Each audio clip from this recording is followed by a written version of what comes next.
What's up, everybody? Lewis here, back here to talk about the infamous radio again. But I'm putting this in the beginning of the video so you can hear it now rather than at the end of the video. The rest of this is going to be all install, but right now is to talk a little bit about this. Now, the radio isn't installed on my car right now because it's giving me some problems. I want to go over those problems so none of you dipshits buy it and then blame me because you bought it. Okay? Cool.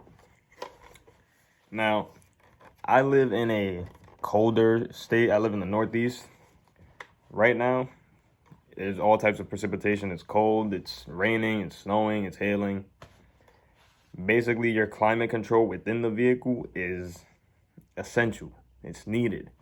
My car sits outside for 10 hours throughout the night. When I turn it on in the morning, it's cold as hell. I would like to have some heat inside the car.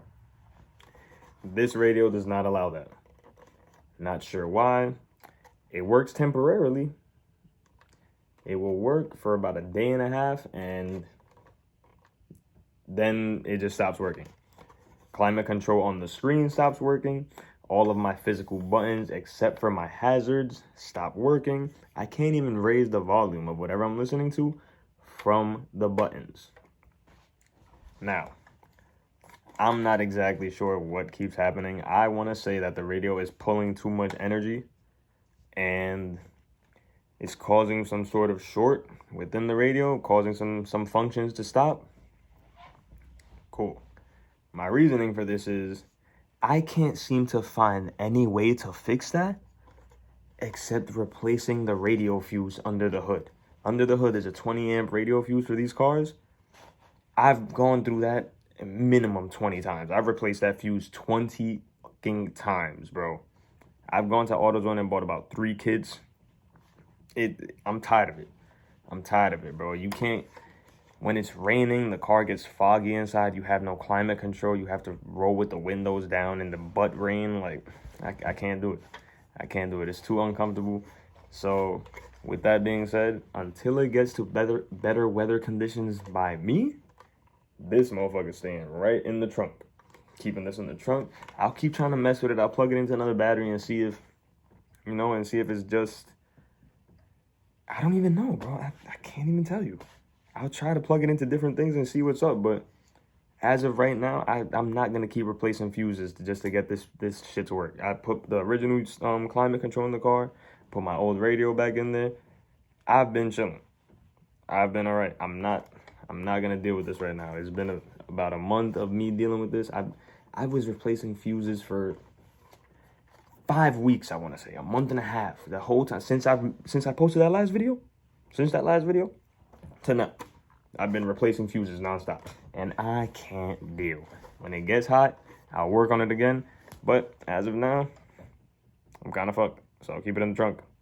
Thank you. And I look forward to you guys watching this install video. If I got to put anything else in it, let me know. Boom. So here we have just about everything you'll need for this install. And we'll just go through everything from left to right. So right here off to the side, we have the internal GPS that you can mount directly onto the radio itself. This will allow you to use your maps and other GPS functionality without needing to be connected to your phone.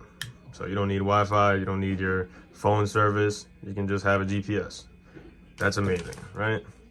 Here we have the actual unit. I have it turned around so that we can see each of the ports because this radio is plug and play. There's only one spot that each of these connections go into, and you can't mess this up. I'm not really gonna lie to you. Here we have the radio harness that it came with, along with the small board. This is a conversion board that will convert our controls from here, these dial controls, into those physical controls there. Now, let me explain that real quick before I continue with the wiring harness. We take our OEM controls, OEM air conditioning controls, open up the case, and you grab the board from it. This board is then connected right here through a ribbon to this little board.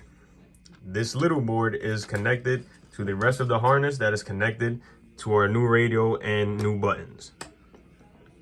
It's pretty straightforward. It took me a minute to figure out exactly which way the ribbon was supposed to go, But that's the function of this. If you've never seen this cracked open before, you're gonna have to crack it open in order to buy this radio, to install this radio.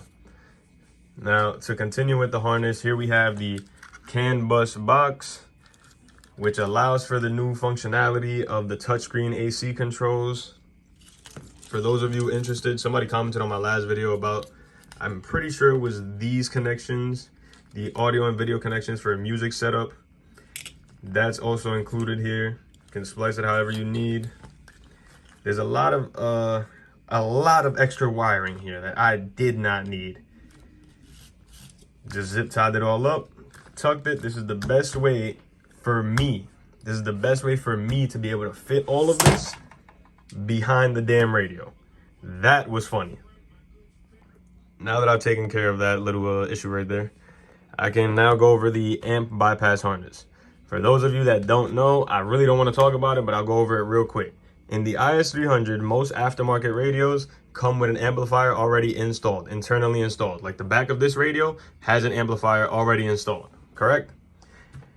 With that amplifier already installed, there's no longer a need for the stock external amplifier in the IS300 passenger side kick panel. There's no longer a need for it. You can get rid of it. You can toss it, which most of us do. When you toss it, you're left with two harnesses. One of those harnesses go into here. Now, you usually wire up your radio's harness, your radio's direct harness, like this, for example. Wire it directly to the bypass, directly to the new harness, and this will plug directly into your car, therefore allowing you to use the amplifier inside of the radio and still maintain all of your features. Remember, this harness is plug and play for a stock IS300. This is taking into consideration that I still have an amplifier. I don't. Now, me to keep this harness still available for use and not just have it there, I left all the main plugs. I left the ones that, I left the ignition, the constant power, the ground, and the illumination still here. I left those. However, all of my speakers, all 8 of my speakers are going directly through the amp bypass harness. That is why this is taped up like this. That is why all of this is zip tied like this, because there's a lot going on behind this radio that isn't very much explained. All that we're given is this little brochure, which I used my map key. I used my key, and I went matching everything how I had to match. Notice you don't need 3 of these in the IS300. You do not need. That is what those 3 wires are. I do not need reverse detection, steering wheel learning, and steering wheel learning 2, because I don't have a camera and my steering wheel don't learn shit. Okay. All right.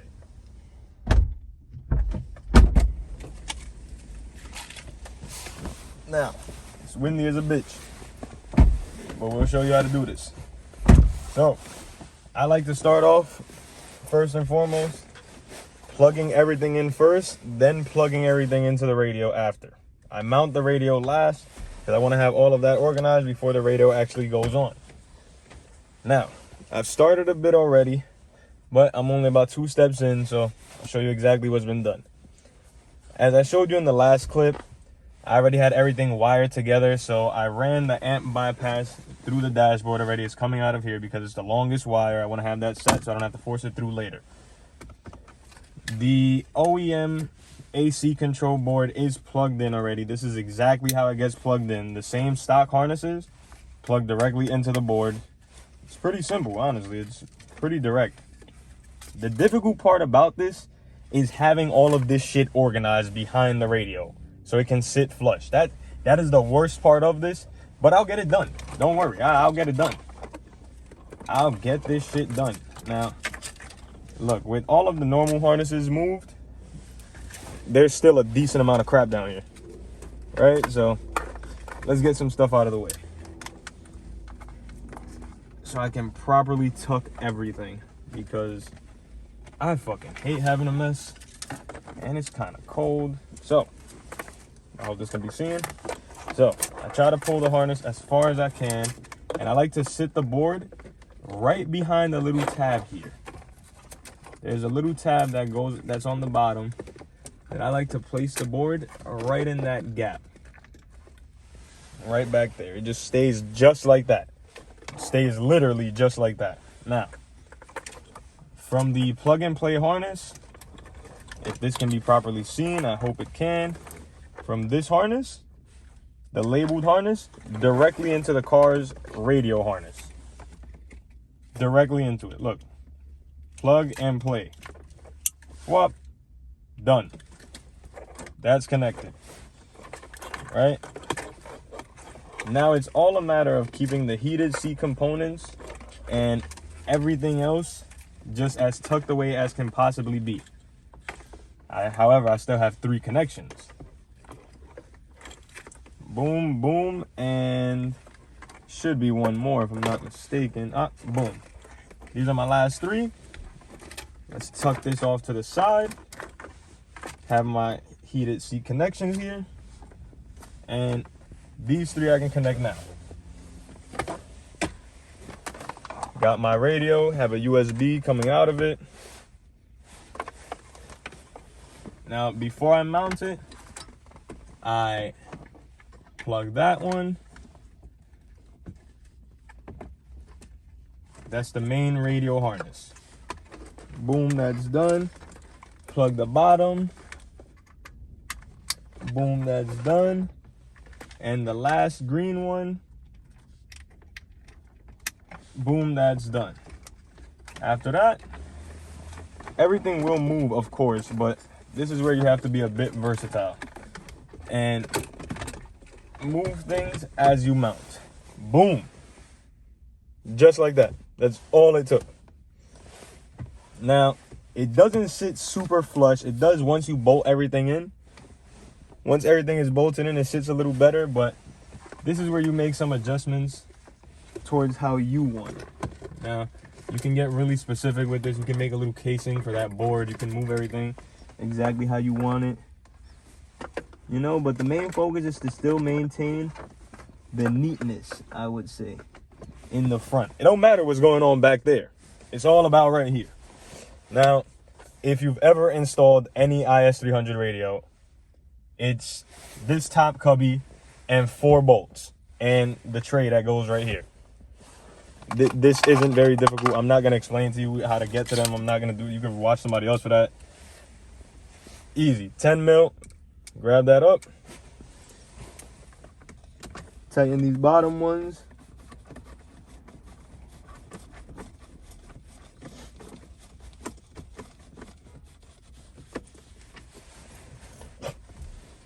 Fairly simple. Fairly simple install.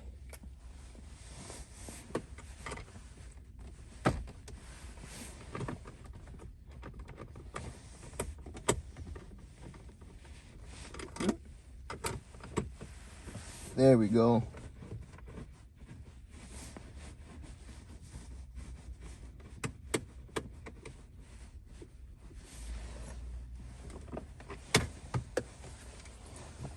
Fairly simple install. They make it so simple to be done that you don't have to go to an electrician. You don't have to go to a music place for your car. You don't have to do all of that nonsense, bro.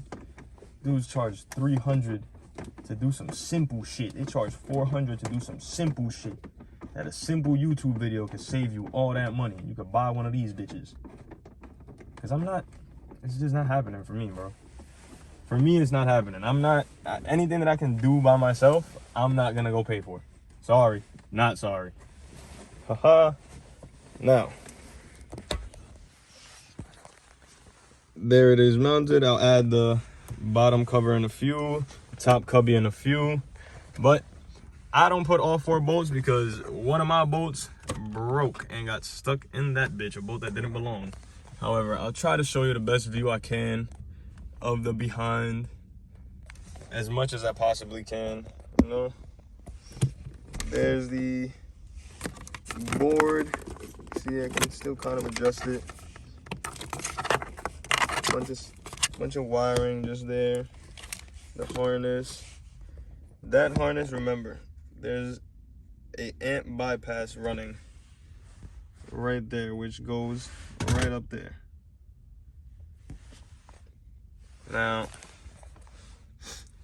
it's pretty straightforward. Like, it's pretty straightforward. I know that mine works. You might want to check yours every now and then. I know mine is cool.